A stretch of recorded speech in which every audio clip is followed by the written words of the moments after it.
Yung mga Motivation ko po pang lop to lop sa pampuling. Basta po habol na siya, ipupuling ko na po siya. Sa pangalawa po, nang habol na siya, mas makikita ko yung tulin niya kung mas may bibilis pa siya.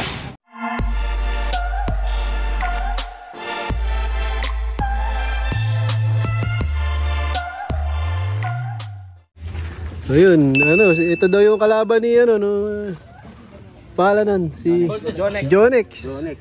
Lagi sila magkalaban sa pooling. So yun, may tatanong si ano. So good afternoon. Sir, pakilala ka muna dun sa mga nanonood sa ating mga kabyonista. Good afternoon po, ako nga po pala si Kyle Gigante, taga Florida Blanca Resettlement. Lop name, Fighting Spirit Lop. So Sir Kyle, ilang taon ka na nag-iibon? Actually po, elementary pa lang po, pero wala po pong karera naman. Okay. Puro mga street fight pa lang. Opo, di ko tinigilan.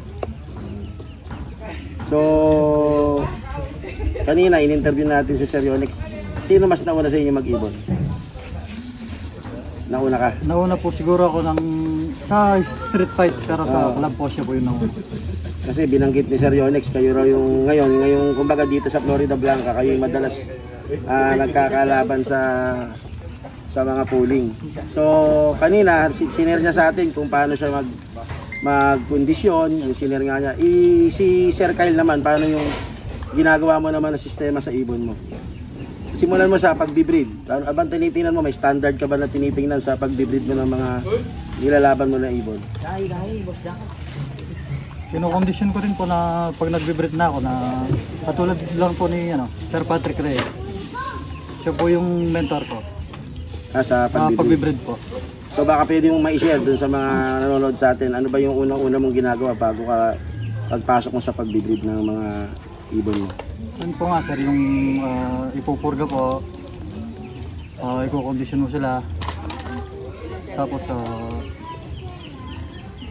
paliliguan, pagagandihin po yung katawan, bago isa lang. Tapos ito, usual na madalas na tinatanong din ni Sir Reggie, no?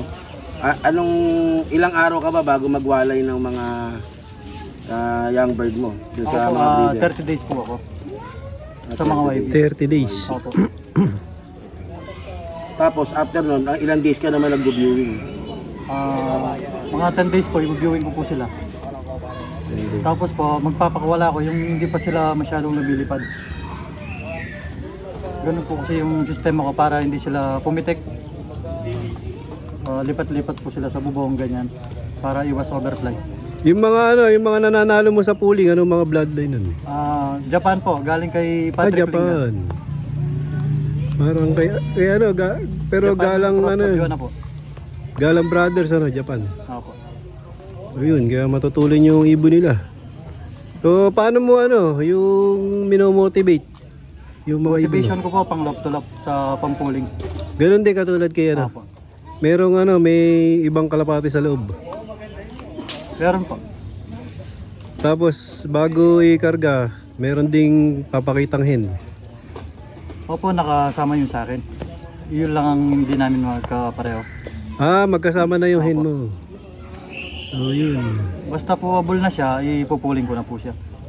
Pagka yung kumbaga yung araw na naghahabol na siya, doon mo na siya ilalaban. Opo. O ikakarga o pupustahan, gano'n.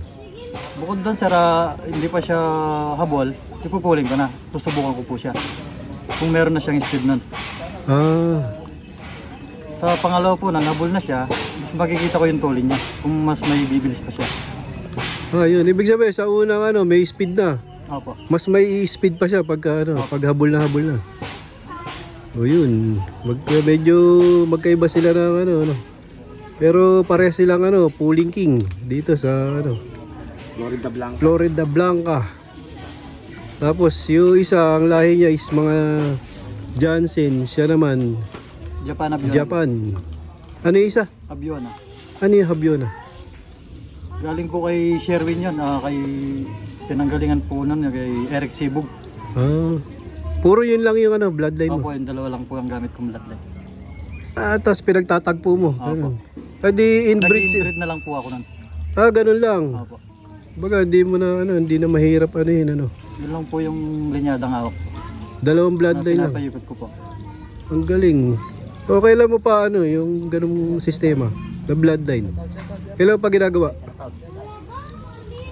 Matagal na sir, yun lang ang pinapaikot ko talagang linyada. Kasi Dalawang linyada lang ano. yung ano po nila, yung potential nila, tsaka yung pinapakita nila sa akin. Kaya doon ako nagbase sa dalawang linyada na yun. Ah. Pero kung pampuling, meron din po lumalayo. Ganun yung ano. Bali, dalawa lumalabas sa kanilang ano. Opo, May matulin, may panglong. May panglong po. O paano mo nalalaman pagka panglong? Doon po, doon sa pag natira sila. Kumbaga pagka yung sa training ganun. Opo.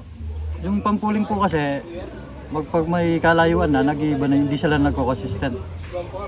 Ano na, parang nagbubutas ganun. Opo. Ayun. So, Saka nagbase din po ako dun sa magulang na Japan na kaya alam ko yung ano nila, lumalayo. sa pampuling mo, ano yung sinasali mo madalas? Lalaki o babae? Lalaki po. Lalaki talaga. Kak ang kanyang sinasali. Pero yung ano mo, pinapaitlog mo, pinapainakay mo bago mo ano. Sa inakay po hindi. Itlog lang po, motivation. Itlog lang. Pag malayo na po. So yun, baka si Brother Mike may tatanong pa. Sir, bilang ano na lang, ang hihingi namin sa inyo, ano ba yung pwede mo mabigay na words of encouragement doon sa, siyempre hindi lahat ng fancier katulad nyo na kumbaga meron na rin, kumbaga parang sa inyo hindi mo man pa ganun ka ano, at least na nag-stick ka na doon sa dalawang bloodline mo na yun na lang talaga na maganda yung performance sa'yo kasi yung ibang lock maraming hawak na bloodline, so Opo. ang kagandahan sa inyo dalawa, kay Sir Onyx kanina doon na siya nag-stick sa Johnson. Ano yung pwede mong maano na words of encouragement doon sa gustong pasukin yung gantong hobby natin o yung industriya ng pag-iibon? Paano sila pwedeng magsimula? Sa mga newbie po, ganyan. Mapapayo ko lang po sa mga newbie dahil nanggaling po ako dyan. Kung mag-iibon po kayo, doon na kayo sa may linyadang ibon na sigurado na nananalo. Na nakakakuha, huwag lang po dun sa kwento na para makasigurado kayo na lalayo yung ibon at saka sa pooling na makakakuha kayo. Mananalo, no? Doon sa ano, doon sa bago malimutan ko, doon sa mga nanonood sa atin o doon sa mga kapanood ng vlog na to ni Sir Yuji.